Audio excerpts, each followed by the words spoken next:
Good evening, everybody, and welcome to tonight's episode of Weather Not. We're your hosts. I'm Hannah Evans. And I'm Christopher Tate. So tonight's episode, we have a special holiday episode of Weather Not. We have a couple in the nature and news stories coming up, one about the history of the NORAD Santa Tracker and one on cloud seeding. Also on tonight's show, Jordyn Jenna and Matt Yurosavik took a drive around State College and brought us back some of the best lights they found in State College and the surrounding areas. Also, we're taking a brief look back at some of the behind-the-scenes funny moments as captured on Whether or Not this semester. We also have a feature by Jordyn Jenna. She put together a little holiday feature. And tonight is also Jordyn and Mike's last show, so we'll see them a little bit later on. But first, here's Nature in the News.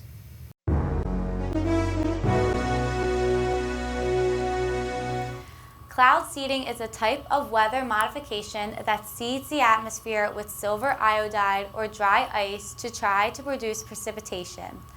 This process is usually done by aircraft. The operations generally run in the winters from November to May when storm systems are moving through the testing areas. If there are little to no storms that winter, cloud seeding cannot take place because this process requires moist clouds. Scientists have been testing this theory for decades now, with little proof that this process actually works. Since the atmosphere is such a chaotic system, it makes controlled experiments almost impossible. An atmospheric scientist at the University of Colorado, Kayada Frederick, says, "Once you seed, you are contaminating the cloud. You can't repeat the experiment because you will never have the same atmospheric conditions again." Some experiments claimed that it produced an annual precipitation increase of about 10%, but the studies lacked valid conclusions from the data. In 1955, a Sears department store published this ad in a newspaper in Colorado Springs, informing area children that they could call Santa Claus and speak to him in the days before Christmas. One version of this story says that a child accidentally misdialed the number and instead dialed CONAD, the Continental Air Defense Command Office. The officer who took the call was initially surprised that a child's voice was on the other end of the line, but saw the opportunity to break from the norm and issue updates on where Santa's sleigh was. CONAD led the tracking of Santa for 3 years until NORAD took over in 1958. The annual tracking of Santa's sleigh is one of the biggest public relations events for NORAD each year. As technology has evolved, NORAD has been better able to monitor Santa Claus's movements around the world, and dissemination of his location has also become much easier. In 1981, NORAD opened a public telephone number staffed by volunteers. Children could call in and receive real-time updates about Santa's whereabouts. Today, people from over 200 countries and territories place phone calls to NORAD in the days leading up to Christmas, in addition to sending thousands of emails and interacting with the Defense Agency on social media. If you would like to track Santa's sleigh, NORAD's Santa Tracker is easily accessed at www.noradsanta.org.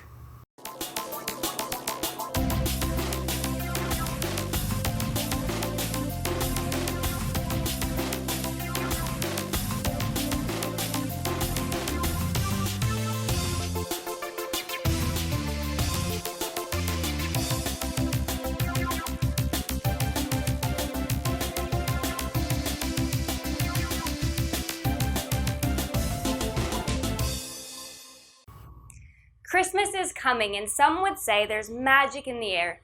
For others, we believe and hope the season brings, the love we share with one another, the joyous occasions, and the peace that ties it into one single heartwarming celebration. Whether celebrating Old St. Nicholas, Hanukkah, catching up with family and friends, or simply just waiting to ring in the new year, we all see the peace, love, hope, and joy the holiday season brings.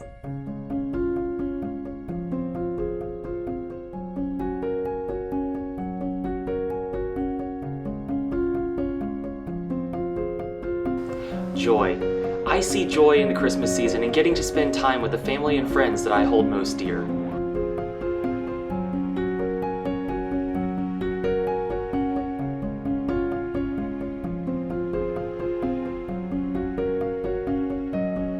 Peace. When people are quick to help others during the holiday season. I see peace when people are adopting families to give Christmas presents to. taking time to give to the Giving Tree in my church, and helping serve holiday meals and quick luncheons to those who are not fortunate enough to have a home.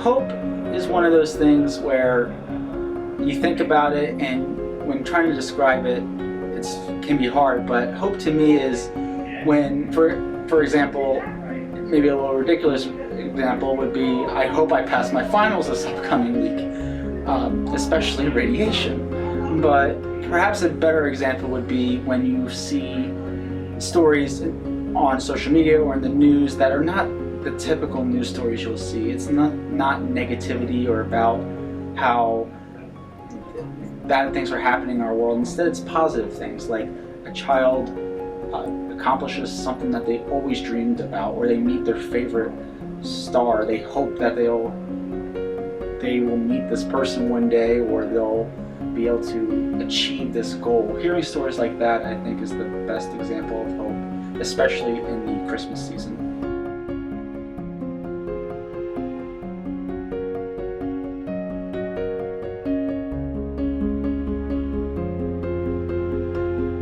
Love. Around the holidays, love is something that cannot be bought. It's something that doesn't come in a box wrapped with a bow. It's a feeling. Being around family and friends isn't something that everyone has the luxury to do. This year, enjoy family and friends and cherish each other and your time together.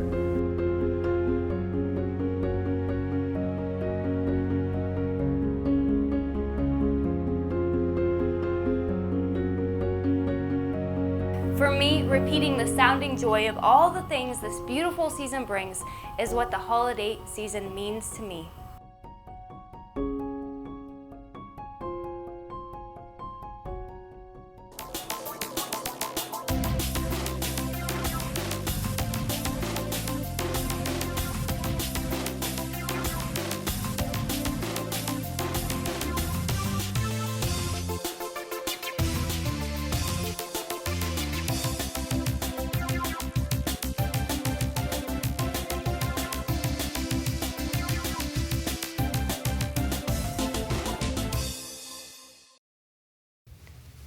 Hey guys, so we went on a light adventure.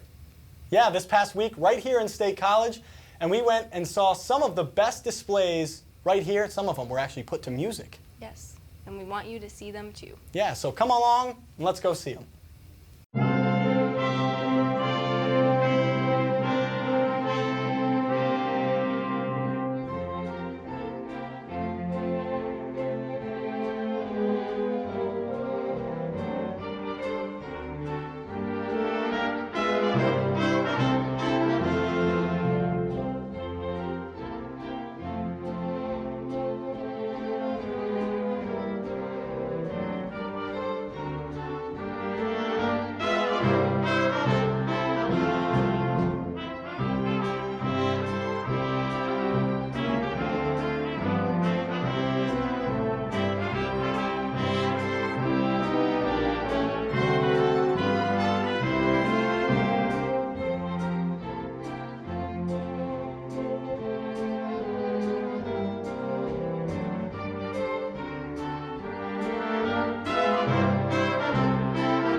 This Christmas, the fireside is blazing bright.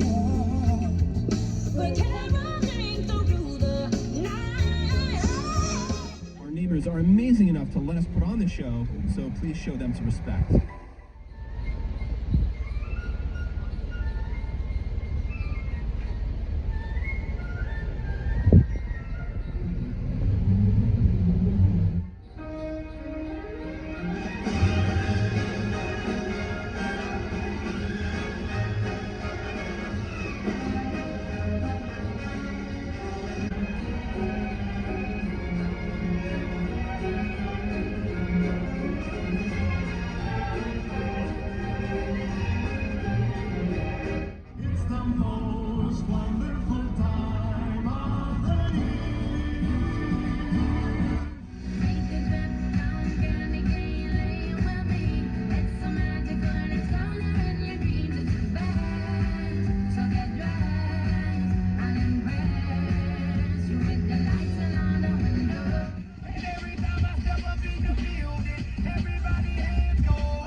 that's everything for our light hunting. We had a lot of fun. We did have a lot of fun. We saw a lot of cool lights. There was a lot of houses that did have lights up. So if you haven't yet, even in your own neighborhood, make sure you go drive around and see some of those displays out there, because some of them are very cool, as we saw tonight. Exactly. Especially the lights, the State College Lighthouse with the music. Yes. Oh my State gosh. College Lights. You can look that up on Google. He has his own website. He gives you the address and also the radio station to tune your car to, so that you can watch the entire show and actually listen to it as well. And it goes along really great with the lights. Didn't you think so? Yeah, exactly. Yeah, it's put very, very and they have cool. own little characters that speak throughout the whole show, and it's really cute. Yes, and at the end, there's even a special shout out to Penn State in there. So speaking of Penn State, we're all decked out in our Penn State stuff, but we're going to throw it back to you guys in the studio. Thank you, Matt and Jordyn. Well, we had some nicely decorated houses in that feature. Yes, some nicely decorated houses indeed, Mike. Great to see a lot of the creativity that goes into the light displays here in the State College area. Yep, we love to see it this time of year. And coming up next on this special episode of Whether or Not, it's a compilation of some of the funnier moments from behind the scenes this semester. That's right, it's a blooper reel. Take a look. 2, 1. Wait, hold on. How am I supposed to start this? Do I have to say my name? Bloopers. Stratus and stratocumulus.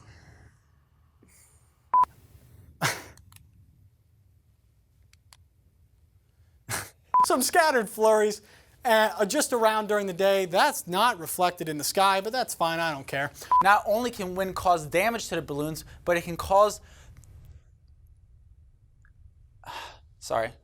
Snow and ice always pose a threat. There goes the prompter. Dang it, Chris.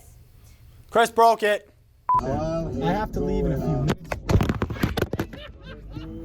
Blue. It means frostbite can hurt. Oh my God. I'll start over that one. And I'm back with your no, that's not it. Clouds throughout the day as ahead of no, oh my God. Wait, aren't you supposed to say like? No, you're supposed to say it. To our whiz quiz question of this week, which was, I don't know, it's not on the screen. I may or may not have forgotten to hit the button. No, you should see me in the mornings when I wake up. No, I'd rather not. The button fell off. I feel fat. It's fine. I did go back for seconds.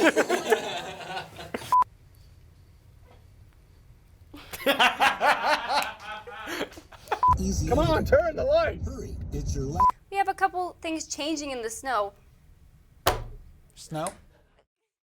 Well, those were some pretty funny clips of Matt, when you say.